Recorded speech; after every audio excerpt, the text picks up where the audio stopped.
Regarde, regarde, regarde. Coucou, c'est moi. Salut les gars. Pourquoi vous me regardez comme ça?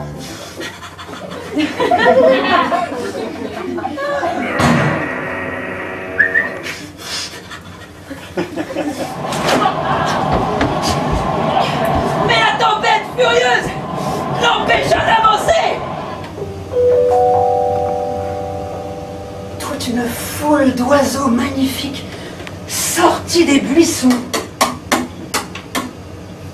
Ah, comment il est chelou!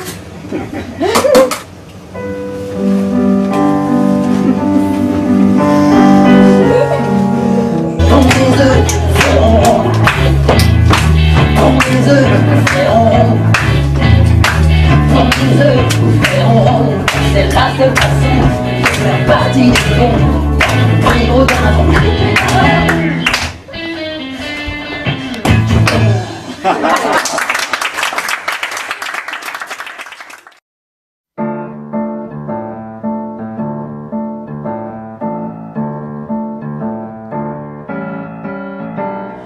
Maintenant, ça y est, je suis tout seul.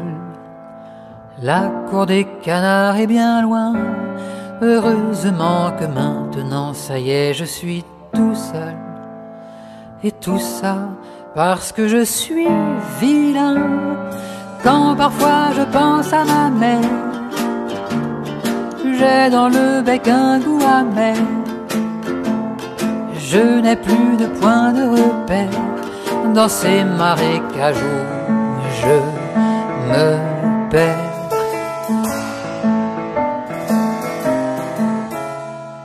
Maintenant, ça y est, je suis en paix. Mais gare aux chiens, gare aux félins. Heureusement que maintenant, ça y est, je suis en paix. Et tout ça parce que je suis vilain. Mes sœurs avec tous leurs copains me traitaient comme un moins que rien. Tous les oiseaux de la basse-cour me martyrisaient la nuit, le jour.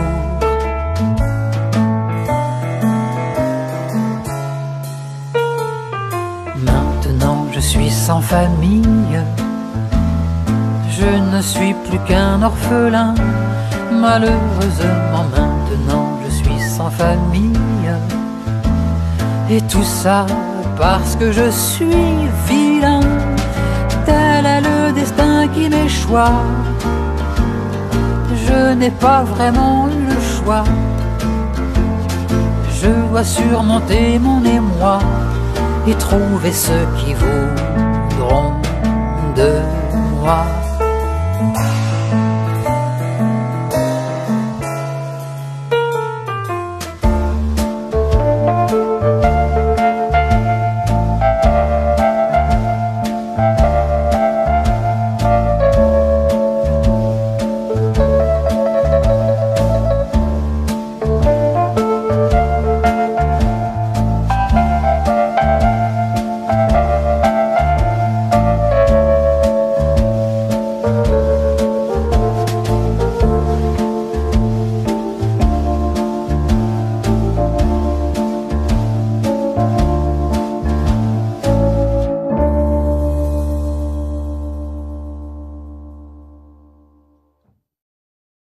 Cher Simon Benssa, donc le spectacle dont nous allons parler aujourd'hui est un spectacle différent de vos autres spectacles. Je tiens à dire en préalable que j'aime tous vos spectacles. Tous vos autres spectacles sont interprétés par vous et par votre interprète de scène habituelle, Pauline Paris, avec qui vous avez créé la Polycompagnie. Deux de vos spectacles...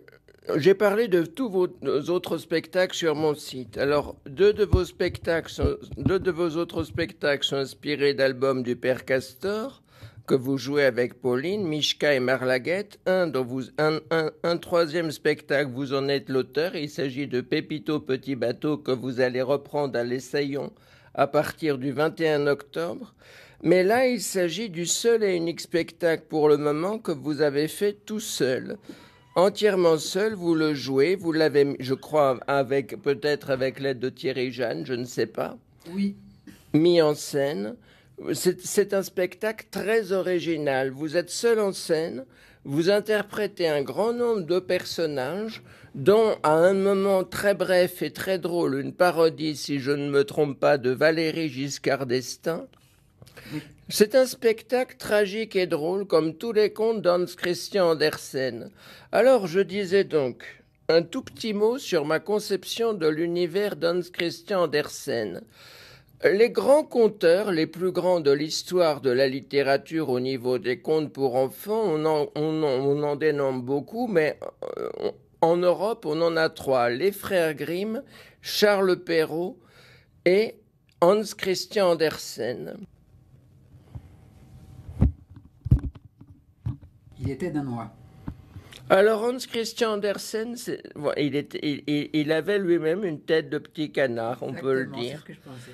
Mais alors, Hans Christian Andersen a écrit des contes qui, contrairement aux contes de Perrault, qui sont beaucoup plus classiques, ou aux contes de Grimm, qui sont beaucoup plus fantastiques et souvent horrifiques et qui font peur, Hans Christian Andersen a écrit des contes très sensibles, pleins de finesse, de poésie, de subtilité, de côté tragique et de côté comique. Il y a chez Andersen, et c'est pour ça que ça a toujours été mon conteur préféré, un côté tragicomique. Et pour moi, Hans Christian Andersen s'inscrit dans la grande tradition des grands auteurs tragicomiques, dont on peut citer pour le cinéma des gens comme Pierre Tex en France ou Charlie Chaplin aux États-Unis. Des gens comme ça, c'est vrai qu'ils mélangent l'humour, le tragique, le drôle, enfin tout. Il y a une grande sensibilité chez eux, c'est formidable, c'est vraiment très beau. Donc, d'abord, qu'est-ce qui vous a donné l'idée de choisir ce conte, Le vilain petit canard, pour en faire un spectacle? Et aussi de faire ce spectacle tout seul? Eh bien, le choix du vilain petit canard, j'avais envie d'adapter un texte classique. Et parmi tous les contes que j'ai consultés dans ma recherche, Le vilain petit canard est celui qui m'a le plus touché, le plus intéressé, parce que je le trouve extrêmement riche, et puis que j'aime bien le côté, le message positif qu'il donne, l'espoir qu'il donne, malgré le côté, comme vous le disiez, parfois tragique. C'est un conte qui est quand même plein d'espoir, et c'est ça qui me plaisait. Tout comme Marlaguet, on peut y voir un message de tolérance et de regard pour accepter, pour aider à comprendre aux enfants, à ne pas avoir de préjugés sur les gens, mais à mieux accepter les autres et à être plus tolérant envers les gens qui sont différents. Oui. Et c'est une chose très importante. Et ça, c'est quelque chose en commun avec Marlaguet. Oui, tout à fait. Et puis, pour répondre aussi à la question que vous m'avez posée sur le pourquoi de faire un spectacle seul en scène, comme vous le disiez, on avait fait ce spectacle Marlaguet avec Pauline, c'était juste après Marlaguet, et après c'est cette période intense de compagnonnage sur scène.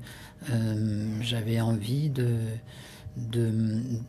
puisque Marlaguet était mon premier spectacle en tant que comédien, et j'avais envie d'expérimenter le fait d'être seul sur scène comme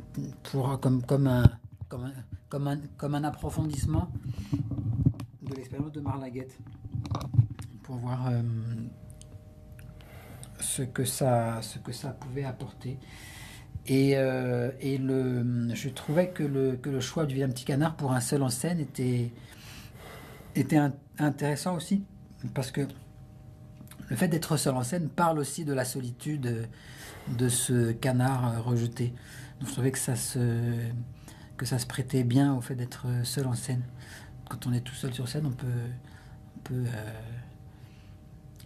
peut vraiment jouer facilement le rejet, la solitude.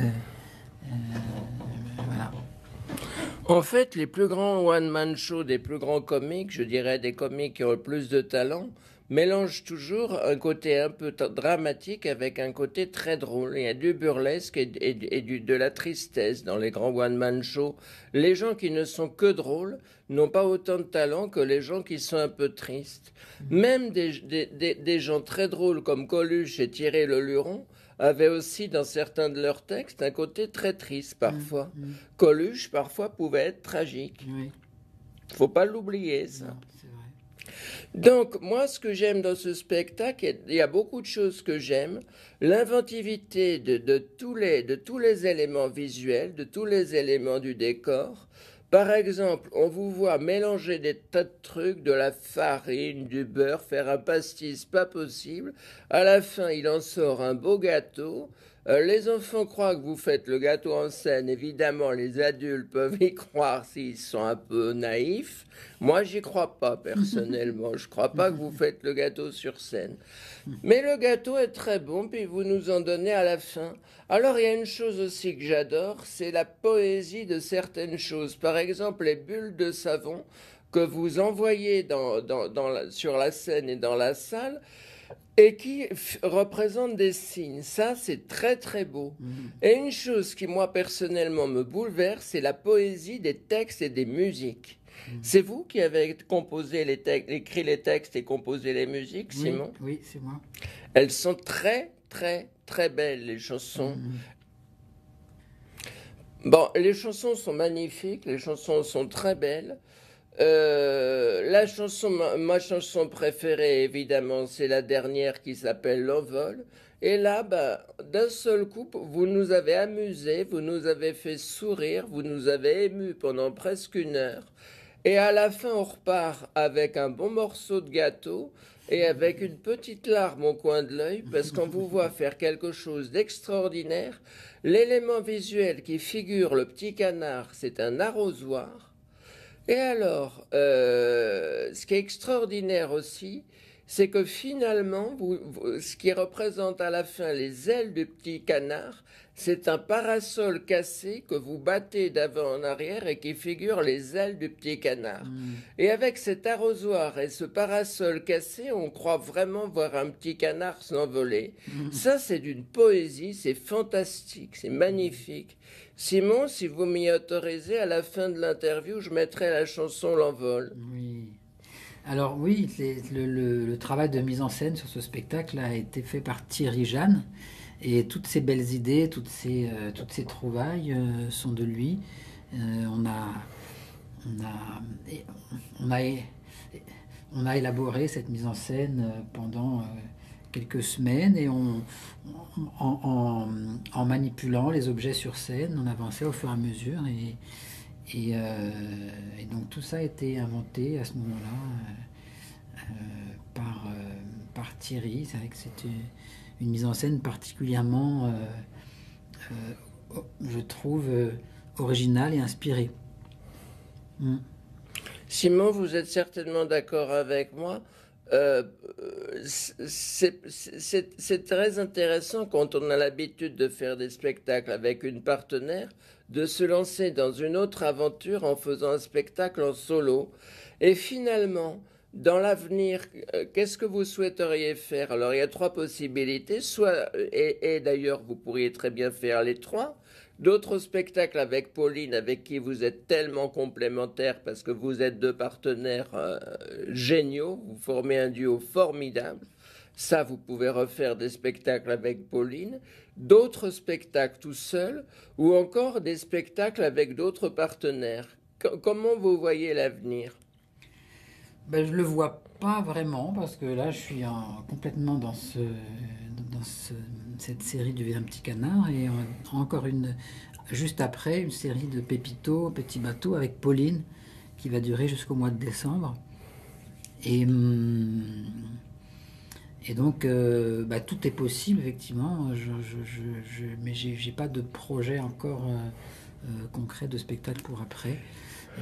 J'aimerais aussi encore qu'on joue beaucoup au Pépito parce qu'on n'a pas beaucoup joué et puisqu'il a été créé pendant le confinement et qu'il n'est pas allé au Festival d'Avignon, et donc on va sans sans doute essayer d'aller à Avignon avec Pépito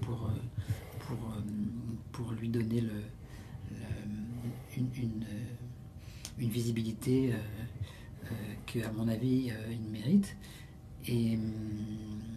Et puis, je dois dire que j'ai beaucoup aimé reprendre Le Vilain Petit Canard, puisque c'était une création qui a quelques années déjà, 2017 ou 2016. Et là, je ne l'avais pas joué depuis un certain temps. J'étais très content de le reprendre. Et j'aimerais aussi continuer de le jouer assez vite. J'aimerais ne pas le laisser... Et reprendre Mishka et Marlaguet, ça vous dirait? Et ben oui, mais ça... Marlaguet, on l'a repris il n'y a pas si longtemps. C'est vrai.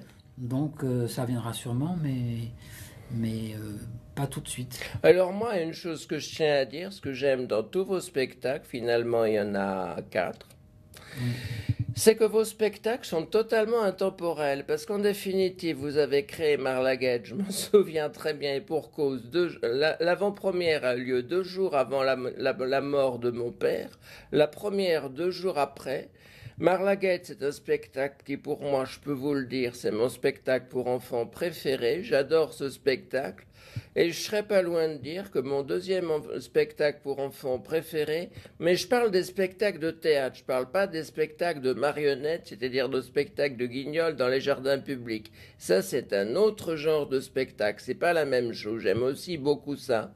Mais c'est vrai que pour moi, les 2 spectacles pour enfants que je trouve le plus intelligent, le plus brillant, le plus touchant, le plus drôle, le plus émouvant, le plus bouleversant, les 2 spectacles qui donnent la plus grande leçon d'humanité, de sagesse, d'intelligence, les 2 spectacles qui tirent le plus les enfants vers le haut, il s'agit à part égale de Marlaguet et du Vilain Petit Canard. Merci pour le compliment. Et je peux dire que je suis très fier parce que la première interview que vous avez faite, c'était avec moi. Oui. À propos de Marlaguet. Bah oui, je m'en souviens. Et c'était même avant l'avant-première. Ouais. Vous m'aviez envoyé les maquettes des chansons. Les chansons n'étaient même pas enregistrées. Vous m'aviez autorisé à diffuser les maquettes des chansons. Ouais. Ah oui, ça fait déjà une bonne dizaine d'années. Mais oui, c'était cet hiver, ça va faire 11 ans. C'était si je me souviens bien, en décembre 2012. Ouais. Alors, les décors, les éléments visuels du Vilain Petit Canard, qui en a eu les idées, vous, Thierry, Jeanne, ou les 2? Je dirais Thierry. Thierry a eu vraiment la conception du spectacle. C'est lui qui a eu cette idée de campeur, de caravane. Oui, toutes les idées sont de Thierry Jeanne dans cette mise en scène.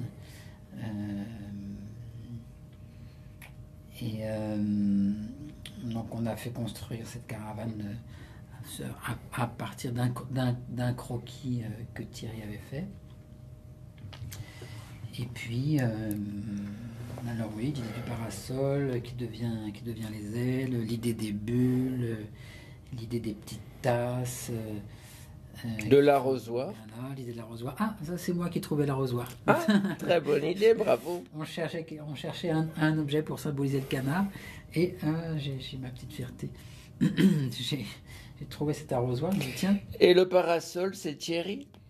Oui, le parasol c'est Thierry. Les bulles aussi.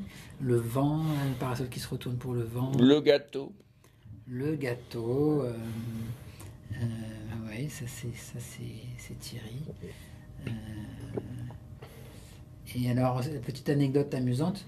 Au début, dans la mise en scène, il n'était pas prévu de distribuer le gâteau. On pensait sortir un faux gâteau qui serait toujours le même à chaque fois. Mais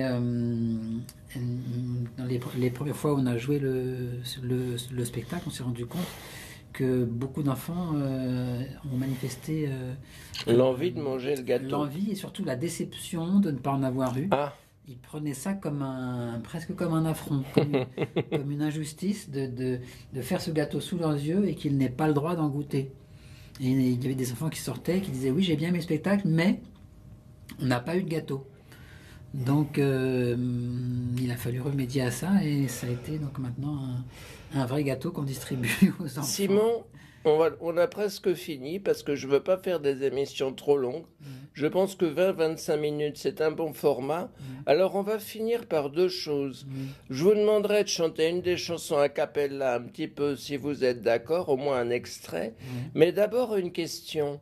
Moi, j'ai le sentiment, en voyant tous vos spectacles, même Mishka et même Pépito Petit Bateau, que vous avez toujours eu, que ce soit avec Pauline ou avec Thierry, l'intention de vous adresser à la fois aux enfants, mais aussi aux adultes. Bah oui, c'est vrai. Et particulièrement dans Le Vilain Petit Canard, en fait. C'est pour ça qu'au début, même, le spectacle, dans sa première version, on s'est rendu compte aussi que les enfants jeunes avaient du mal à rentrer dedans parce que les choses étaient moins expliquées, parce que on avait un peu oublié que c'était important que c'était un spectacle pour les petits, en fait. On est parti dans des idées de Thierry qui étaient très, très, très bien trouvées, très poétiques, tout ça. Mais les enfants manquaient d'explications pour comprendre les métaphores et tout ça. Et petit à petit, on a éclairci les choses, on a coupé certaines choses de la mise en scène, on a souligné, on a fait en sorte que les enfants, à partir de 4 ans, puissent vraiment profiter complètement du spectacle. Alors, à partir de 4 ans, je dirais que c'est une moyenne, parce que chaque être humain est unique, et donc chaque enfant l'est, puisque tout enfant est un être humain. C'est normal, c'est logique. Donc, finalement, il y a des enfants de 3 ans qui ont une maturité extraordinaire que parfois certains enfants de 5 ans n'ont pas. Tout à fait. C'est très variable, la maturité d'un enfant. Chaque enfant a sa propre maturité et selon son identité, selon sa nature, des enfants ont une maturité parfois très jeune. Il y a même des enfants de 2 ans, je suis sûr, qui pourra mieux comprendre le spectacle que des enfants de 5-6 ans. C'est très étrange. C'est vrai que j'ai connu ça, des petits qui comprenaient, des grands qui comprenaient moins. Ça s'est tout à fait présenté.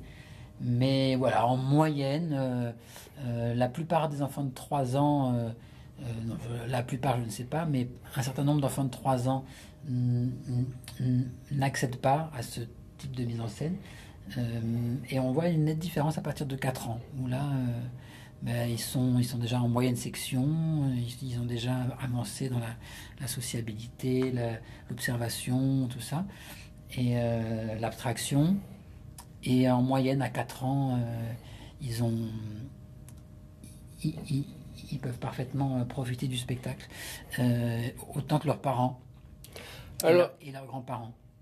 Vous pouvez nous faire un petit extrait de l'envol, nous le chanter a cappella? Oui. Je peux essayer, même si maintenant j'ai la voix un peu fatiguée. Non, vous avez une jolie voix. Doucement, tranquillement, vous y allez un petit coup, puis après on le finit.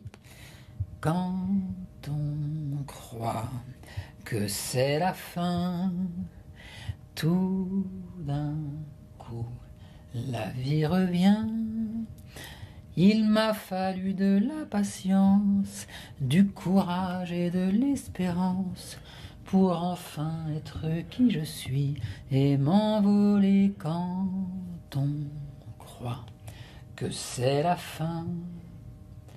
Tout d'un coup, la vie revient quand le soleil est endormi, quand on n'a plus aucun ami.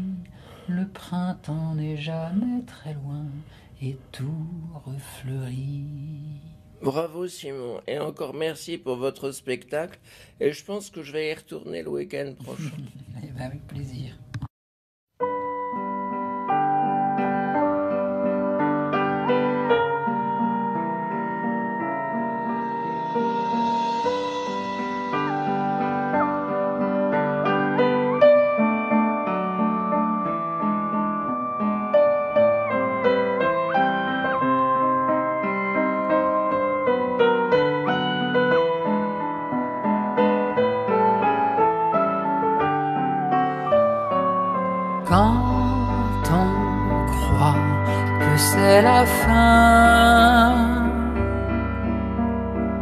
tout d'un coup, la vie revient.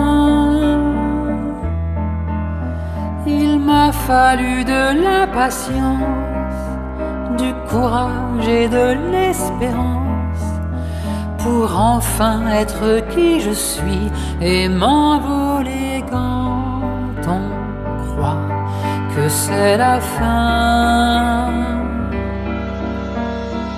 Tout d'un coup, la vie revient. Quand le soleil est endormi, quand on n'a plus aucun ami, le printemps n'est jamais très loin et tout refleurit.